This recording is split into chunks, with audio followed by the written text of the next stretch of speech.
परस्पर प्रेम समाज रचना का आधार।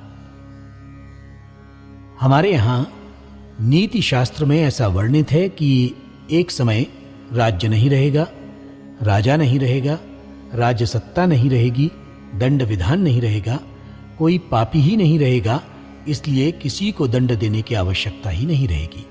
सब एक साथ रहेंगे, किंतु जीवो जीवस्त जीवनम की भांति जंगल का कानून नहीं चलेगा।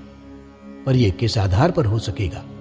मेरे मित्र इस प्रश्न का उत्तर न दे सके थे, किंतु अपने यहां इसका उत्तर दिया गया है। सबके अभ्युदय की चिंता और आत्म साक्षात्कार के आधार पर ही यह संभव हो सकेगा। तभी समाज सुखी होगा, तभी नियंत्रण शून्य समाज की स्थापना हो सकेगी। धर्म के आधार पर बिना किसी नियंत्रण के, बिना किसी संदेह के लोग प्रेम से रह सकेंगे। उस अवस्था में परिग्रह नहीं होगा, संचय नहीं होगा, स्वार्थ नहीं होगा और समस्त विश्व को घर मानकर सभी मनुष्य सुख और शांति से जीवन बिता सकेंगे। ये कल्पना हमारे यहाँ प्राचीन काल से चली आ रही है। इसके लिए अपने प्राचीन ग्रंथों का, अपने पूर्वजों का प्रमाण है। महाभारत के शांति पर्व में उल्लेख है, न वै राज्यम न राजा सिन्न च दंडो न दंडिका धर्मेणैव प्रजाः सर्वाः रक्षन्ति स्म परस्परम। आत्मा का आधार ही वास्तविक आधार है, क्योंकि आत्मा सम है, सब में एक ही जैसी समान रूप से अभिव्यक्त है, सबका एक ही चैतन्य है। इस पूर्णता के ज्ञान के आधार पर ही प्रेम पूर्ण व्यवहार, व्यक्ति को परमात्मा का अंग मानकर नितांत प्रेम, विश्व को परमेश्वर का व्यक्त रूप मानकर विशुद्ध प्रेम, निरपेक्ष, निर्हेतुक, श्रेष्ठ तथा सर्वस्व के त्याग का व्यवहार, यही वो अवस्था है। याज्ञवल्क्य ने गार्गी को यही बताया है, न वा अरे सर्वस्य कामाय सर्वप्रियम भवति आत्मानस्तु कामाय सर्वप्रियम भवति आत्मा वा अरे दृष्टव्यः। ये उल्लेख बृहदारण्यक उपनिषद में है।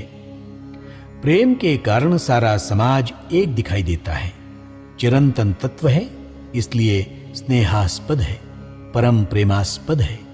उसमें एक दूसरे के प्रति न तो द्वेष है न भेद है, वरन परिपूर्ण प्रेम है, सच्चे अर्थ में स्नेह है। तभी आत्म साक्षात्कार होने पर हम कहते हैं कि आत्मा एक है। वस्तु का प्रिय होना या उस वस्तु से प्रेम करना है, उस वस्तु का गुण नहीं।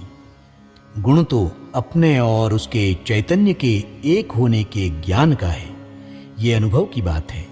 इस एकात्म के अनुभव का प्रयास और उसके निर्माण का प्रयत्न हिंदू ने रखा है। यही हिंदू संस्कृति का चित्र है। इसे हम पहले अपने राष्ट्र में प्रयोग कर सिद्ध कर बताएं। दुनिया को बाद में देखा जाएगा। दुनिया रुकेगी, वो अभी नष्ट नहीं हो रही है। हम इसे पहले अपने यहाँ सिद्ध करें। उसके लिए अंतःकरण को विशाल करते हुए संपूर्ण राष्ट्र में एकात्मता की, समष्टि रूप देह के अंग प्रत्यंग की पूर्ण धारणा करें। अपने कार्य के द्वारा इसी एकात्मता की अभिव्यक्ति करने की चेष्टा हो रही है।